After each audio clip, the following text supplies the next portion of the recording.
Pinchas. The previous parsha ended where Zimri ben Salu, who was the prince of the tribe of Shimon, he had cohabited with Cosbi bas Sur, who's a Midianite princess. And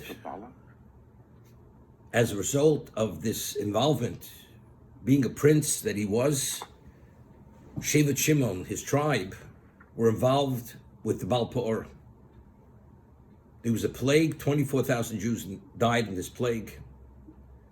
And before they actually had relations with these Midianite women, Benos Moab, with the Moabite women, they would not allow them unless they first worshipped their deity, which was the Baal Peor. So we're talking about, there was idolatry, there was having relations with non-Jewish women, there was a plague, and Hashem was going to destroy Klal Yisrael. Pinchas ben Elazar ben Aaron HaKohen, when he sees this, he goes and enters into the tent with a spear hidden up his sleeve. The Midrash tells us there was like a security force there. Nobody could even enter into that area. And he comes walking with a walking stick. And this walking stick was really the handle for the spear which he had hidden up his sleeve. He gets close. He takes the spear out from his sleeve, inserts it in the walking stick, and he pierces both Zimri and Cosbi. He kills both of them, which was the ultimate Chil Hashem. When Pinchas went in to bring about this Kiddush Hashem, to kill Zimri and the woman he was cohabiting with, he went in, he knew it was impossible to come out alive. He'd be killed. And he went to be killed al Kiddush Hashem, because he felt the level of Chil Hashem, of God's name being disgraced at this moment, was beyond anything which could be imagined. And that's what drove him. And therefore he was willing to die. It didn't make a difference. And as a result of what he did, the plague ceased.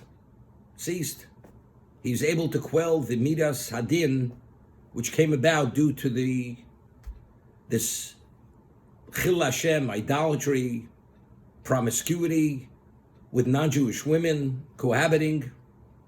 It silenced it. That's how last week's Parsha ended.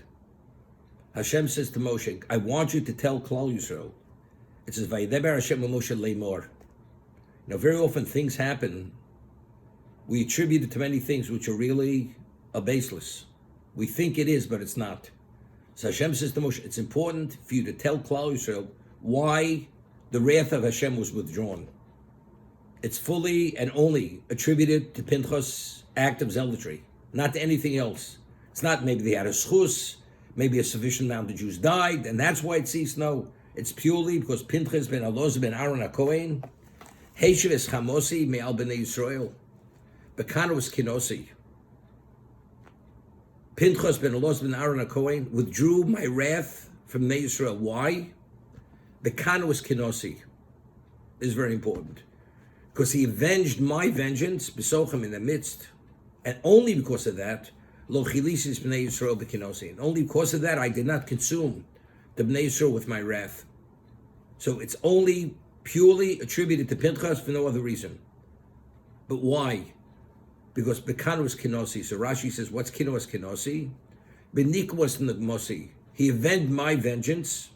Bekotzva ketzav shoyli litzov. Because he expressed the anger which I should have expressed. So because he expressed it, it wasn't necessary for me to express. Let's understand. I used to tell over a story. There was a famous story with Rabbi Zalman Meltzer. Rabbi Zalman Meltzer was Rabbi Aaron Kotler's father-in-law. Rabbi Zalman Meltzer. And he had gone to Yerushalayim in the early 30s. And he was known as the Zekanador, he was the elderly Torah sage of the generation, lived in Yerushalayim. And during the War of Independence, he was wounded with shrapnel in his leg. Must have been a man already in his 80s. He was known as a tzaddik, pure. So they went to the Chazon Ish after he was wounded. It wasn't life-threatening. And they asked the Chazon Ish, a person as great as Rabbi Zalman Meltzer, why did Hashem allow him to be wounded? A bomb went off and he was wounded with shrapnel. So Chazon Ish responded by saying that if Rabbi Zalman Meltzer wouldn't have been wounded, it would have minimally cost the Jews 100,000 casualties. Him being wounded was the equivalent of 100,000 casualties, and he explained himself. He explained that, and as I mentioned many times, in Ramchal, what is Midas Hadin? Midas Hadin is that Satan comes and he prosecutes the record of Klal Yisrael. And he says to Hashem, the record is so weighty to the negative, they deserve to be punished. So Hashem continuously pushes him off. I'm not ready to hear about it. It's not as bad as you think. I don't want to hear about it. But there's a moment, it comes to a time where it becomes so overweighted on one side, he's not able to silence Satan any longer. And this is the way HaKadosh Baruch Hu created the world. Mishpat rears its head in the most exacting level when the negative side becomes very weighty, overwhelmingly to the negative, and he's not able to what? To silence Satan any longer. And then this activates the Midas Hadin. So what does HaKadosh Baruch Hu do? We say that we had, in regard to the Paraduma, why does Torah juxtapose the Pasuk of Miriam to Paraduma? Just as Paraduma is Mechaper, Mis Tzadikim Mechaperis. When HaKadosh Baruch Hu takes a tzaddik is the equivalent of the whole generation in terms of his value to Hashem. So he takes the tzaddik because to silence the prosecution. After he takes the tzaddik, the Sultan says, but it's not enough.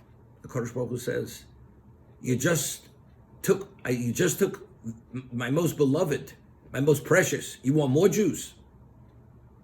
And he takes the Sultan, throws the Sultan out on his head. He shuts him out. He doesn't want to hear about him. And this is the concept of tzaddikim mechaper al ador. Bis tzaddikim mechaper al ador. When Hashem takes the tzaddik, that silences the prosecution. When Rabbi Zalman Meltzer, who was this great tzaddik, when he was wounded, Satan comes back, says, it's not enough. He says, not enough? What are you talking about? Do you know who was just wounded? Him being wounded is equivalent to 100,000 Jews being taken. Because it would have taken 100,000 Jews' lives to silence Satan, his prosecution. That's the concept. Heishves Chamosi. What's the claim? How could such a Chil Hashem take place and every Jew is silent? How does, if the Jew really is committed to you and he lives your glory and he's concerned about your honor, how could such Chil Hashem take place and nobody says a word? Pinchas ben Elazar ben Aaron HaKohen, Bekinos Kinosi. The wrath that I should have expressed, he expressed. He felt that pain that I would have expressed, that anger. Therefore, it's not necessary for me. So Pinchas' zealotry is what silenced Satan's prosecution. And that's what he says, Bekinos Kinosi. And Rashi says, Benikwas nikmosi bekotzvo as a kesu shahoyo li liktzov. He expressed the wrath that I should have expressed. Once he expressed that, there's no reason for me to express it, because the only reason why, what activates the wrath of Hashem? The prosecution of Satan. But if Pinchas already expressed that, Satan is silenced. Once he's silenced, that's Midas HaRachmim. Midas HaRachmim is reinstated. That's the understanding. Rabbi. 1 second.